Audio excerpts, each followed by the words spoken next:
Hello there guys, welcome to another of my live videos. So the big question is, can Manchester United beat Man City this evening? We do know it is going to be an extremely difficult game, taking into account Manchester City are actually now the best team in England. They haven't actually performed to the standards as we expected from them so far this season. Obviously, they're sitting third in the league at the moment are Man City. They are actually 11 points in front of us. They are 11 points behind Liverpool. So obviously, from a Man City perspective, this is a must-win game for them. But like I said, Man City have got really good players. They've also got a fantastic manager. So I think if we've got any chances of beating Man City this evening, obviously, we've got to put a performance out. And I think if we can replicate a performance, that we did show on Wednesday evening against Tottenham, I think we've got a fantastic opportunity of beating Man City. Don't forget, City, of course, have won back-to-back Premier League titles, of course. They are looking to win their third Premier League title in a row. Like I said, the last team to do that was us back in 2007, 2008 and 2009. And of course, City are the only team to register 100 points in one single Premier League season. They actually finished on 98 points last season, did Man City. But like I said, I hope, I'm hopeful, that we can win this game. Solskjaer, as you all know, recently has come out and he has revealed that he still believes that Manchester United are a bigger club than Man City. Obviously, historically, we are better than Man City, reflecting on the success and that we've had. Obviously, the vast majority of our two where we have won, obviously, came under Alex Ferguson. Obviously, Ferguson won about 38 major honours and that. Obviously, we've won, 20 titles, 13 Premier League, 7 Old First Divisions, around 12 FA Cups, around 4 to 5 League Cups, and 3 European Cups in that. But as you are all aware, obviously, at this present time, City are much better than us, their strides ahead of us at the moment, But City have already lost 3 games this season, like I said. They have drawn quite a few, obviously, they lost to Norwich earlier on this season. That was a surprise. They also lost to Wolves at home, and it's very, very rare that Man City lose at home because their actual home record is supposed to be very, very good. And, they lost to Liverpool recently, but I'm very, very sceptical now that Man City are going to catch Liverpool anywhere. I think, Liverpool are going to win their first Premier League this season. They haven't won it all in all for 30 years, but Liverpool are in a good run of form. They've won 14 games out of 15 this season. We're the only team to take many points from Liverpool in the Premier League this season. But, they haven't lost them in 32 games, so they are 32 games unbeaten and that. But, obviously, I'm very sceptical, that we're going to get out from Man City this evening. I don't see us, getting anything. City did beat us at the Etihad last season, 3-1. We also lost at them at home to them last season, 2-0. So last season, Man City did the double over us. But you've got to take into account, even though we've enjoyed our worst start to a Premier League season for 30 years, or is it over 30 years, we still had some positive results this season. We beat Chelsea 4-0 earlier on in the season. Obviously, we beat Leicester at home, even though it wasn't that very good. We got a draw with Liverpool and that. So we've had some pretty decent results this season. I think, Solskjaer is aware of that, But Solskjaer, obviously, for the vast majority of this season, has been under intense pressure at Man United and that. And I think, with that win against Tottenham midweek, I think probably a lot of pressure has eased off him, because you could say if we hadn't won against Tottenham, I think, that would have, I think Solskjaer would have been gone by next week, because there was reports emerging out just before that game saying that Solskjaer does still not fear the sack, but he did actually allegedly tell our players if we did if we'd have lost to Tottenham, if we lose to Man City today, he would have he would be sacked from the football club. But I think Man United are willing to give Solskjaer until January. Maybe willing to give him at least a couple more windows. To see who else he can recommend in to the football club. So I think Solskjaer probably will be here in January. He may still be here at the end of the season, but I can still assure that Solskjaer will not see out his 3-year contract term at the football club, because like I've mentioned on my recent videos, one good result or a couple of good results doesn't change my perception regarding Solskjaer. Now, if we was to go on a good run until at least March or until the end of the season, then maybe my perceptions would start to change regarding Solskjaer and that. Reflecting on the win against Tottenham on Wednesday night, maybe a few Man United fans' perceptions changed, and now they still believe Solskjaer is the right man to elevate Man United forward. Obviously, you've still got a lot of United fans demanding him out. But I just don't think his managerial tenure is going to work out for him and that. And obviously, Solskjaer himself and Ed Woodward, obviously, their perceptions are totally comparison to mine and a lot of Manchester United fans, because Ed Woodward still believes he's the right manager to elevate Man United forward, and he's determined to stand by Solskjaer at least for this present time. And Solskjaer himself, insists he's the right manager to elevate Man United forward in that. Like I said, I give you my reaction, didn't I, to Ole Gunnar Solskjaer's press conference, building him up to the game and that. Obviously, like I said, he has provided us with some news regarding Anthony Martial and Paul Pogba.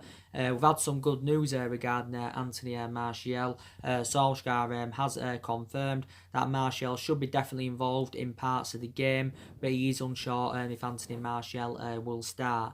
Anthony Martial's been out of a muscular problem. He initially sustained this injury in the 2-2 draw with Aston Villa last weekend, so obviously missed the Tottenham game midweek. So obviously Mason Greenwood had fulfilled Anthony Martial's role in the 2-1 win against Tottenham, and I think now there's a lot of Man United fans demanding Mason Greenwood to start this evening, but maybe we are willing to give him his second start from the start in the Premier League, because taking into account Mason Greenwood has made a lot of substitute appearances this season for Man United. But like I said, Martial is a very imperative player.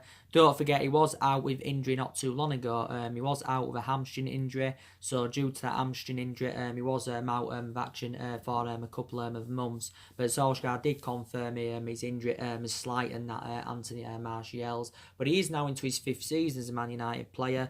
Don't forget, he recently turned 24 years of age. But Martial has scored 53 goals in 186 appearances for Man United in all competitions since his arrival from Monaco back in 2015 and that. We did get Martial as a 19-year-old. I also thought he was a revelation in his first season. That was obviously under Louis van Gaal. Don't forget, Martial scored on his debut against Liverpool, and that's obviously an iconic moment that we'll obviously never forget.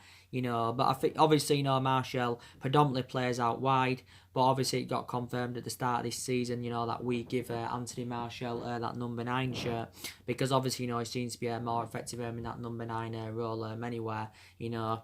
But yeah, so hopefully, he will be involved in parts of the game. We know, obviously, it's very imminent that Paul Pogba will not be involved today at all, as Ole Gunnar Solskjaer did confirm, and that Paul Pogba has had an ongoing ankle injury. He's obviously now been out since September with his ankle injury. So the last league game he did play was the 1-1 draw with Arsenal earlier on in the season. Since Paul Pogba rejoined from Juventus back in 2016, he's actually sustained quite a few injuries as a Manchester United player, and I think analysing it overall, he has been mainly inconsistent as Pogba, obviously in comparison to his time with Juventus, because I thought he enjoyed 4 great years in Turin and that, but hasn't really replicated this at Man United. Don't forget, recently Solskjaer defended his professionalism, and he did say when Paul Pogba does return from injury, it will be like a new world-class signing, because we are all aware of the difference he does make in that midfield. I still believe Paul Pogba wants out of the football club. He's desperate to still quit. So he's obviously got the same, you know, same, you know, preference now as what he had, for the entirety of the summer, because during the summer he wanted to leave. He revealed this at the beginning of the summer, that he wanted to leave Manchester United. Obviously, he did say he was seeking for a new challenge, and actually publicly admitted, that he wanted to leave the football club. But I think, he still wants to make the move to Real Madrid, because Real Madrid, were relentlessly linked with him for the entirety of the summer and that. A recent report said that now Real Madrid are only willing to pay around £50 million for him. But I think, they may be willing to include one of their players as part of the deal. But I'm very sceptical that Man United are going to go along with that. I think if we're to soften our stance on Paul Pogba in January, I think we'll want to, we'll demand over £100 million. So if we did get rid of him, we'd probably, generate a substantial amount for his departure. But he's still a very, very imperative player.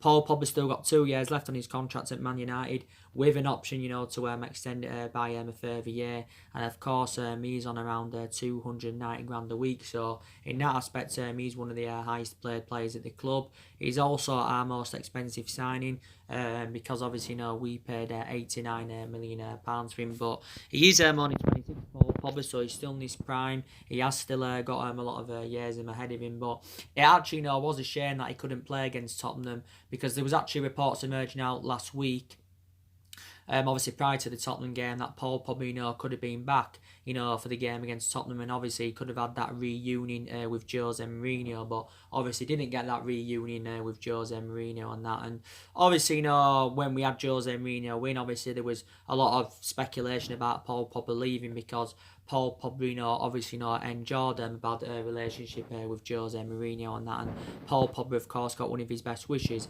when Jose Mourinho left the football club. So we know he's not going to be playing this evening. But I think, with Paul Pogba's absence, you've got to say that Fred has fulfilled Paul Pogba's position well. Because I think Fred's been a revelation in some games this season. Don't get me wrong, some aspects of Fred's game do need to improve, definitely. But I think recently he has done really, really well. I think he's blended in alongside McTominay in our midfield fantastically well. I've got element of concerns about Fred and that. I do believe the club overpaid for him. And I don't know if he is the long-term solution for Man United. But I think we need to give him the benefit of the doubt. I think, we need to give him more time at the club, because analysing it under the Jose Mourinho era, Fred never really got given them opportunities and that. But since Solskjaer came, Fred has been given them opportunities, and he has fulfilled Paul Pogba's position well. I've got to say, McTominay, he's also been a revelation this season. I do presume he'll be playing today, McTominay. He deserves it, from how he's performed this season. I thought he was fantastic on, Wednesday night against Tottenham. Totally controlled that midfield. And obviously, McTominay's just returned from an ankle injury, because he'd missed the last 3 games before the Tottenham game with that ankle injury he had. But it's good now to see McTominay back in action. Obviously, when McTominay was absent, obviously, we had to, mainly go over midfield of Andres Pereira and Fred. But we knew, obviously, that wasn't really working out. And I think, Andres Pereira is, one of the players, that Man United have got to get rid of, because you do know that I have got element of concerns about Andres Pereira, because I think in the vast majority of the games he's played in this season, he has been very, very poor, and hasn't exceeded expectations, as we, obviously, expect of him. But I still think there's certain players anywhere that do need to step up to the plate. But the good news is anyway, we have obviously, got players coming back from injury. Obviously, Luke Shaw's just recently returned from injury as well, because he was initially out with a hamstring injury. Since Luke Shaw's returned from injury, he's made 2 substitute appearances in the Premier League. He also played the full 90 minutes against FC Astana. Luke Shaw was our first choice left back, but I think now, now that Brandon Williams he's on the equation. I think now Brandon Williams is our first choice left back. Well, Solskjaer views Brandon Williams as his first choice left back, but I think now it's our preference over Luke Shaw. He's also a much better solution than Ashley Young. But for many years, Luke Shaw has been our first choice left back. But don't get me wrong, he's still an imperative player. You know, he did win the double player of the season last season, reflecting on his impressive performances. But it's good now he's back in action. You know, Tuan Zebe has just recently recovered from a hip injury. You know, he's had the games he's played in this season. I think, you know, he's also done well. Bay, Fosu Mensah, Dalot, Matic, you know, they're still all out with injury, but it's confirmed they're all back in training. Obviously, Rojo's out with a muscle injury. He initially sustained that muscle injury during the international break, but like I took into account, you know, reflecting on the amount of injuries we've had this season anywhere, Solskjaer has had to make alterations in the squad. But yeah, and I presume definitely Rashford will be playing today against Man City.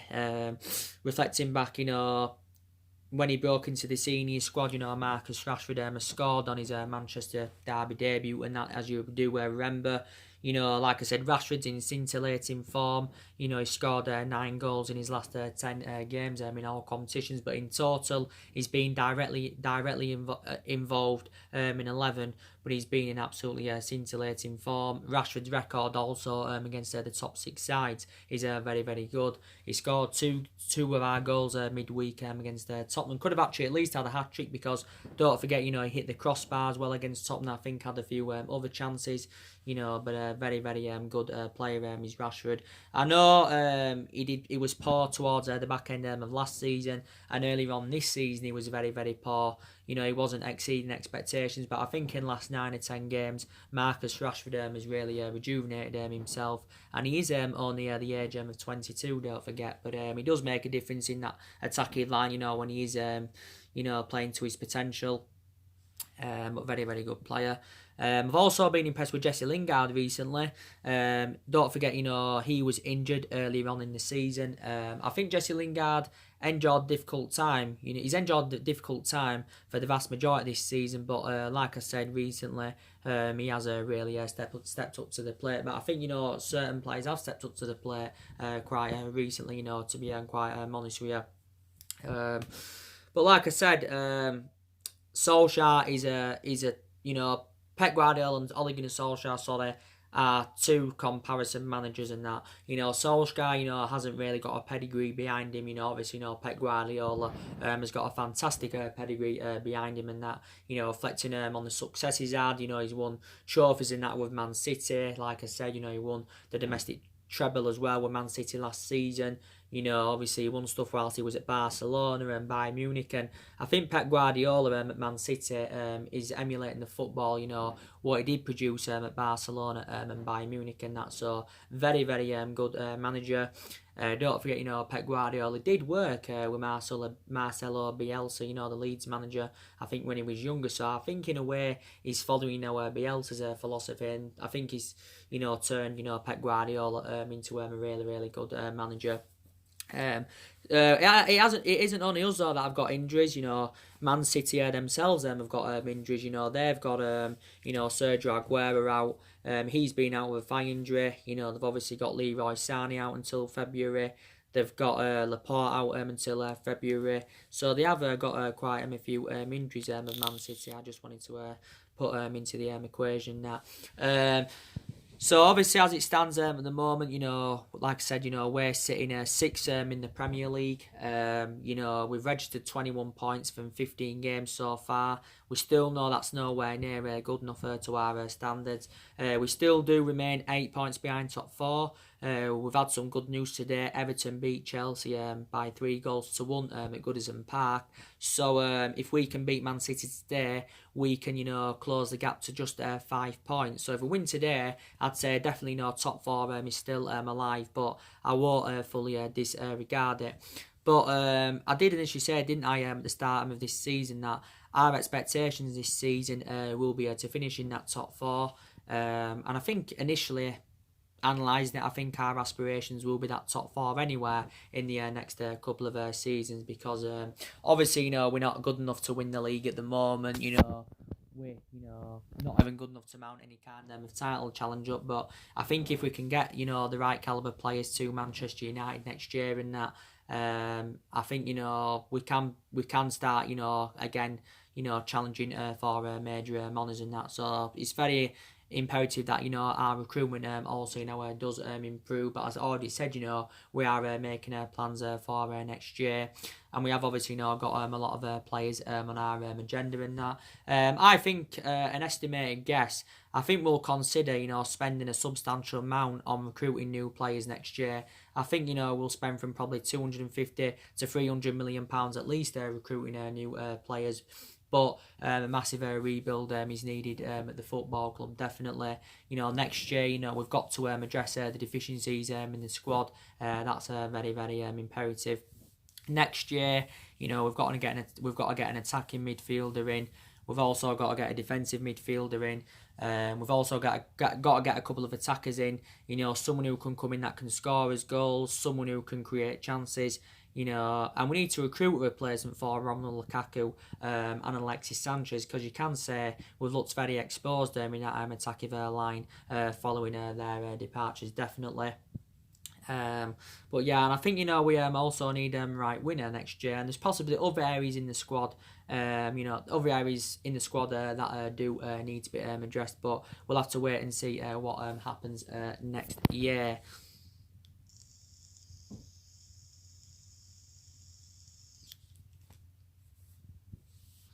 We'll have to wait and see what happens next year and that. But like I said, I think our only route to Champions League football for next season is progressing in the Europa League. And the positive is, we are into the knockout stages of the Europa League. We was actually initially in the knockouts after 4 games. We've now played 5 games, so these still 1 game remaining in the group stage and that.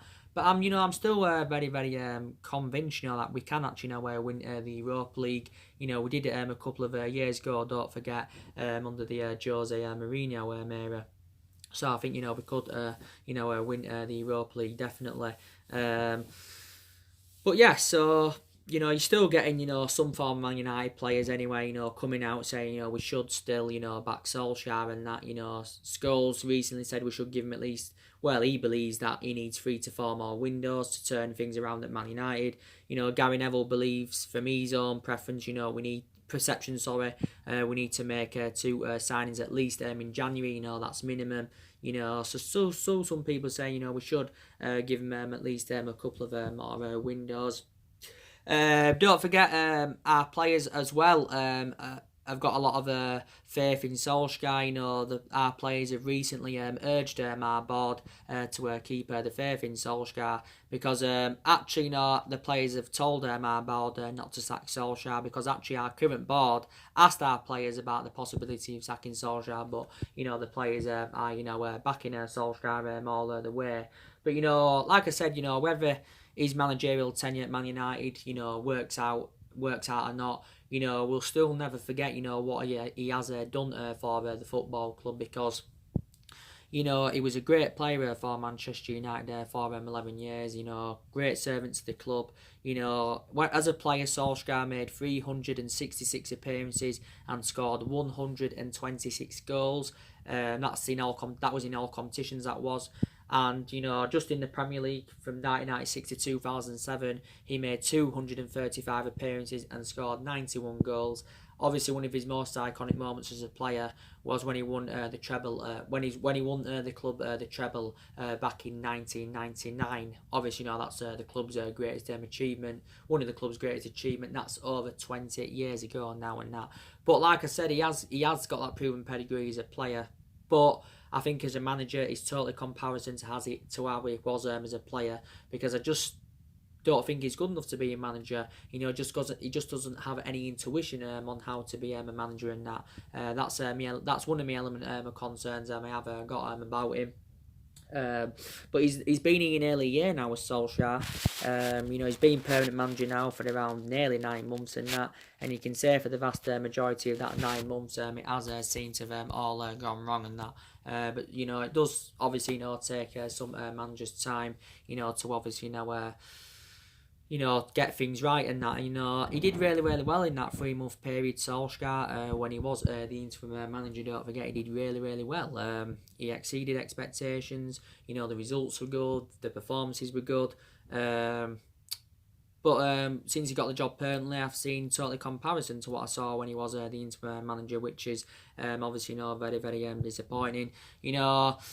I think there's been periods where we've done well this season. Like I said, we've done well in certain games, and there's been periods where we've gone on winning runs. Prior to the before was it the Sheffield United game? Sorry, we'd won 5 games out of 6 in all competitions.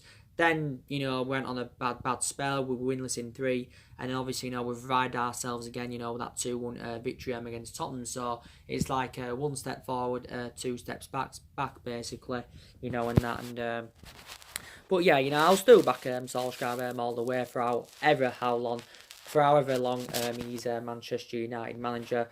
Don't forget, if we do decide to get rid of him, obviously, we're going to have to pay something in compensation anywhere. If we do get rid of him within this 3-year period, we'll have to pay something. I don't think we'll have to pay as much, as we did do to get rid of Jose Mourinho on that, because we give Jose Mourinho a big payoff, didn't we? But like I said, we need to see a variety of changes at the football club. Definitely, Solskjaer's not accountable for all our bad results and performances for the vast majority of this season. He's accountable for some of it, because his tactics have been questionable, and I do admit he's very tactically naive, but I think in some games this season he's seen to, he's tactically got it spot on. But I've got to say, Ed Wood was accountable for some of it. He's a liability. He recently assured Galactico signings at Man United. I think also the board have been a liability for several years. I still believe there's not only problems on the pitch, there's problems off the pitch as well. So we need to see a lot of changes at the club. I still believe there's definitely more players there that do need to leave Man United. I think we need to get rid of another 4 or 5 more players at least next year, because these still problematic players at the football club, definitely. But on a regular basis this season, Solskjaer's gone with that 4-2-3-1 formation, and we know mainly it hasn't been working out. I know he went with a 4-2-3-1 formation against Tottenham, but he's tried a few different elements. Solskjaer tried a few different elements, yeah. Obviously he's tried a few different formations. Obviously went with 3 at the back a couple of times. He went with 3 at the back against Sheffield United, Liverpool, Partizan Belgrade, that 1-0 game. I think the other couple of times he's gone with that 4-3-3 formation. So what formation, do you think, suits our, standards? I'd like to know. But we do mainly, go with that 4-2-3-1 formation anywhere and all that. And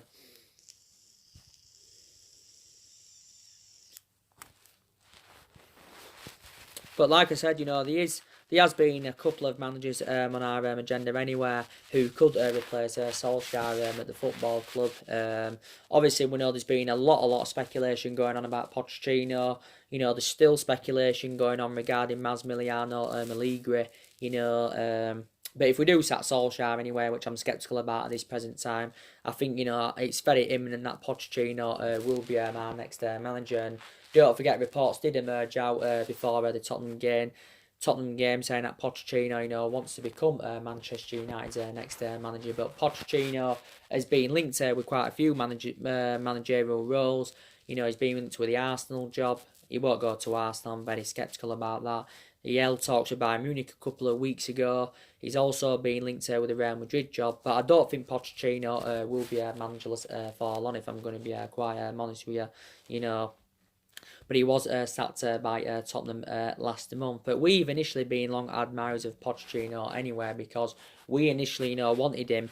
After the dismissal of after the sacking of Jose Mourinho, in December of last year, he was our primary candidate, was Pochettino and that.